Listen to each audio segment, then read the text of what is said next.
নমস্কার বন্ধুরা, বাংলা টিপস ব্যাংকে সকলকে স্বাগতম জানাই। আর আমি আপনাদের সাথে গীত গোবিন্দ বিশ্বাস। তো আজকে আমরা শুরু করছি ক্লাস নাম্বার 3। ক্লাস নাম্বার 3তে আমরা শিখব how to use font in Word 2021।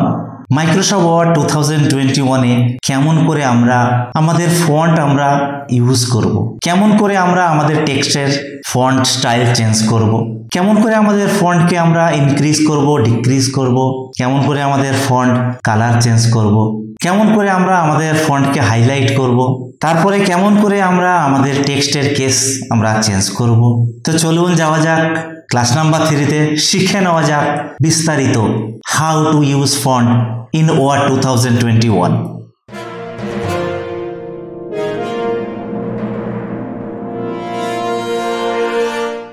তো প্রথমে আমরা শিখব ফন্ট স্টাইল।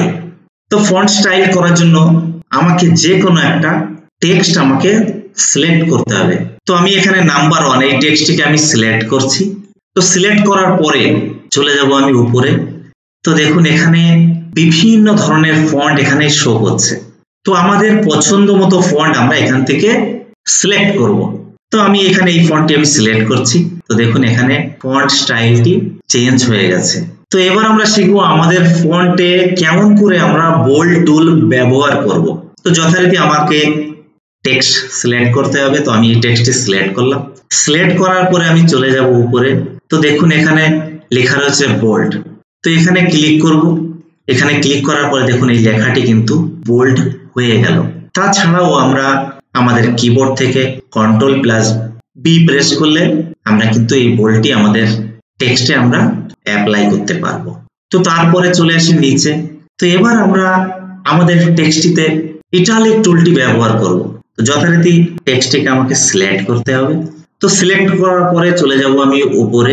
তো উপরে দেখুন এখানে মেসেজ শো করছে ইটালিক, ব্র্যাকেটে রয়েছে Ctrl+I। তো এখানে ক্লিক করার সাথে সাথে তো দেখুন এখানে আমাদের লেখাটির স্টাইলটি কিন্তু বদলে গেছে। তো এবার আমরা শিখবো আমাদের টেক্সটে কেমন করে আমরা আন্ডারলাইন দেব। তো যে টেক্সটটিতে আমরা আন্ডারলাইন দেব সেই টেক্সটটিতে আমরা সিলেক্ট করব। তো আমি দেখানোর জন্য এই টেক্সটটি আমি সিলেক্ট করছি। তো সিলেক্ট করার পরে দেখুন এখানে উপরে রয়েছে আন্ডারলাইন। তো এখানে ক্লিক করতে হবে। তো এখানে ক্লিক করার সাথে সাথে দেখুন আমাদের টেক্সটে কিন্তু আন্ডারলাইন হয়ে গেছে। তাছাড়াও আমরা যদি আমাদের কিবোর্ড থেকে Ctrl+U প্রেস করি তাহলে কিন্তু আন্ডারলাইন হয়ে যাবে। তো এই আন্ডারলাইনের ভেতরে বিভিন্ন ধরনের স্টাইল রয়েছে। তো সেইগুলি দেখার জন্য এখানে ক্লিক করতে হবে। ক্লিক করার পরে দেখুন এখানে বিভিন্ন আন্ডারলাইন রয়েছে। তারপরে দেখুন এখানে রয়েছে নান। তো আমরা যদি নানে ক্লিক করি তাহলে কিন্তু আমাদের আন্ডারলাইন কিন্তু মুছে যাবে। তো দেখুন এবারে রয়েছে মোর আন্ডারলাইন। তো মোর আন্ডারলাইনে ক্লিক করবেন। তো ক্লিক করার পরে দেখুন এখানে রয়েছে আন্ডারলাইন স্টাইল। তো এখানে বিভিন্ন আন্ডারলাইন স্টাইল রয়েছে। তো আমাদের পছন্দ মতন আমরা কিন্তু এখান থেকে আন্ডারলাইন চুজ করতে পারি। তো তারপরে দেখুন এখানে রয়েছে ওয়ার্ড অনলি। যদি আমরা ওয়ার্ড অনলি সিলেক্ট করি, সিলেক্ট করার পরে যদি আমরা ওকে করি তো দেখুন এখানে আন্ডারলাইনটি ডিভাইড হয়ে গেছে। তো আমি আবার সিলেক্ট করছি টেক্সটটিকে। সিলেক্ট করার পরে চলে যাচ্ছি আন্ডারলাইনে। আন্ডারলাইনে যাওয়ার পরে মোর আন্ডারলাইন। তো আমি এখান থেকে আন্ডারলাইনের স্টাইল আমি চেঞ্জ করে দিচ্ছি। আমি চেঞ্জ করে আমি এই স্টাইলটি রাখছি। তো রাখার পরে দেখুন ডান সাইডে লেখা রয়েছে আন্ডারলাইন কালার। তো আমাদের আন্ডারলাইনটিকে আমরা কালার করার জন্য প্রথমে আমরা এখানে ক্লিক করব। তো ক্লিক করার পরে দেখুন প্রথমে রয়েছে অটোমেটিক কালার, তারপরে রয়েছে দেম কালার, তারপরে রয়েছে স্ট্যান্ডার্ড কালার এবং নিচে দেখুন এখানে মোর কালার। এই সমস্ত কালারগুলির ভেতরে কিন্তু আমরা যে কোনো কালার আমাদের পছন্দ মতন আমরা কিন্তু এখান থেকে চুজ করতে পারি। তাছাড়াও নিচে এখানে মোর কালার, এখানে মোর কালারে ক্লিক করব। ক্লিক করার পরে দেখুন এখানে বিভিন্ন ধরনের স্ট্যান্ডার্ড কালার রয়েছে। তো আমরা চাইলে এখান থেকেও আমাদের কালারটি আমরা চুজ করতে পারি। তো তারপরে দেখুন এখানে কাস্টম কালার। তো আমরা কাস্টম কালারে ক্লিক করব। ক্লিক করার পরে দেখুন এখানে বিভিন্ন কালার রয়েছে। আমরা কালারের পার্সেন্টেজ এখানে দিয়ে কিন্তু আমরা কালার তৈরি করতে পারবো। যেমন আমি দিচ্ছি এখানে রেড দিচ্ছি 100 এবং গ্রিন দিচ্ছি 120, ব্লু দিচ্ছি আমি 150। দেওয়ার পরে দেখুন এখানে কিন্তু একটা কালার তৈরি হয়ে গেছে। তাছাড়াও যদি আমরা কালারের কোনো কোড জেনে থাকি আমরা কিন্তু এখানে কালার কোড এন্টার করে কিন্তু আমরা আমাদের কালারটিকে আমরা ব্যবহার করতে পারি। তো আমি চলে যাচ্ছি স্ট্যান্ডার্ড কালারে ক্লিক করার পরে এখান থেকে যে কোনো একটা কালার আমি চুজ করছি। তো এখান থেকে এই কালারটি আমি চুজ করলাম। চুজ করার পরে এখানে ওকেতে ক্লিক করতে হবে। তো ওকেতে ক্লিক করার পরে আমি ফন্টের ডায়লগ বক্সটা আমি ক্লোজ করে দিচ্ছি। তো ক্লোজ করে দেওয়ার পরে আমি চলে যাচ্ছি এবার নিচে ফন্ট সাইজ, কেমন করে আমরা আমাদের টেক্সটের ফন্ট সাইজ আমরা ইনক্রিজ করব এবং ডিক্রিজ করব। তো যথারীতি আমাকে যে কোনো টেক্সট আমাকে সিলেক্ট করতে হবে। তো আমি এখানে আমার এই টেক্সটে আমি সিলেক্ট করলাম। তো সিলেক্ট করার পরে দেখুন এখানে ড্রপ ডাউন বক্স রয়েছে। তো ড্রপ ডাউন বক্স এখানে ক্লিক করার পরে দেখুন এখানে বিভিন্ন ধরনের সাইজ রয়েছে। তো আমার পছন্দ মতন আমরা এখান থেকে সাইজগুলি আমরা নেব। তাছাড়াও যদি মনে করি যে না আমাদের আরো বড় ফন্ট সাইজ লাগবে, তাহলে কিন্তু এখানে ক্লিক করে এখানে কিন্তু আমরা এডিট করতে পারবো। যেমন এখানে আমি ফন্ট সাইজ দিচ্ছি 100 দেওয়ার পর আমি এন্টার করব। তো এন্টার করার পরে দেখুন আমার টেক্সটের ফন্ট সাইজ কিন্তু এখানে 100 হয়ে গেছে। তো এছাড়াও দেখুন এখানে ডান পাশে দুটো এ রয়েছে, একটা এ বড় এবং একটাই ছোট। তো এই বড় এটি আমরা সাধারণত ব্যবহার করে থাকি ফন্ট ইনক্রিজের জন্য এবং ছোট এ ব্যবহার করে থাকি ফন্টটিকে ডিক্রিজ করার জন্য। তো আমি এখানে ফন্টটিকে আমি ডিক্রিজ করছি। তো ফন্টটিকে ডিক্রিজ করার জন্য এখানে আমি ক্লিক করছি। দেখুন আমার ক্লিকের সাথে সাথে ফন্টটি আস্তে আস্তে ছোট হয়ে যাচ্ছে। তো আশা করি আমি বোঝাতে পারলাম যে আমাদের টেক্সটের ফন্ট সাইজ আমরা কেমন করে ডিক্রিজ করব এবং কেমন করে ইনক্রিজ করব। তো এবার চলে যাচ্ছি নিচে ফন্ট কালার, কেমন করে আমরা আমাদের ফন্টটিকে আমরা কালার করব।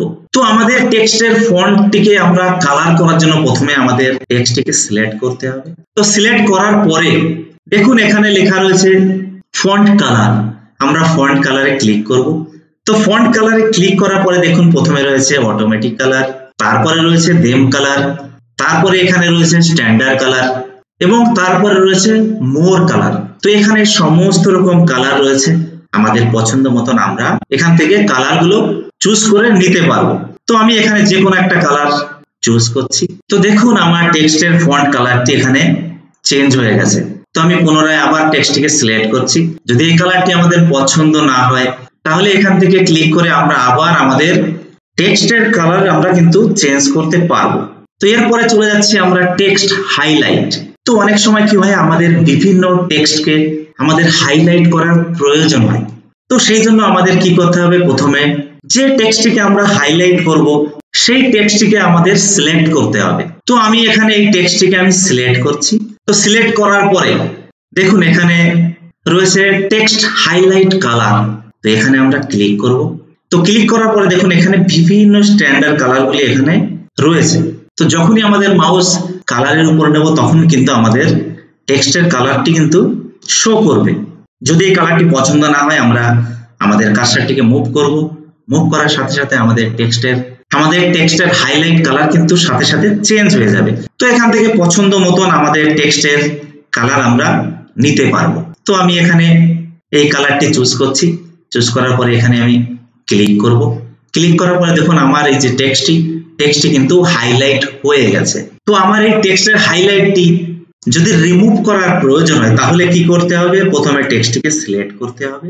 সিলেক্ট করার পরে আমাকে ক্লিক করতে হবে হাইলাইট টেক্সটে। হাইলাইট টেক্সটে ক্লিক করার পরে দেখুন নিচে শো করছে নো কালার, এখানে ক্লিক করবে। তো এখানে ক্লিক করার সাথে সাথে আমাদের টেক্সটের হাইলাইট কিন্তু রিমুভ হয়ে যাবে। তো এবার আমরা শিখবো কেমন করে আমাদের টেক্সটের কেস আমরা পরিবর্তন করব। তো সেই জন্য কি করব, প্রথমে আমাদের টেক্সটটিকে সিলেক্ট করতে হবে। তো এবার আমি চলে যাব চেঞ্জ কেসে। তো দেখুন এখানে শো করছে চেঞ্জ কেস, এখানে আমরা ক্লিক করব। ক্লিক করার পরে দেখুন প্রথমে রয়েছে লোয়ার কেস। তো দেখুন এখানে যে টেক্সটটি আমি সিলেক্ট করেছি এই টেক্সটটি কিন্তু সম্পূর্ণ ক্যাপিটাল রয়েছে। তো এই টেক্সটটিকে আমি লোয়ার কেসে পরিবর্তন করলাম। তো লোয়ার কেসে যখনই পরিবর্তন করলাম দেখুন এখানে সম্পূর্ণ ক্যাপিটাল লেটার কিন্তু স্মল লেটার হয়ে গেল। এবার শিখবো আমাদের টেক্সটকে আমরা কেমন করে আপার কেস করব। সেই জন্য টেক্সটটিকে আমাদের সিলেক্ট করতে হবে। তো টেক্সটটিকে সিলেক্ট করার পরে আবার চলে যাব আমরা কেস চেঞ্জে। যাওয়ার পরে দেখুন এখানে লেখা রয়েছে আপার কেস। তো এখানে আমরা ক্লিক করব।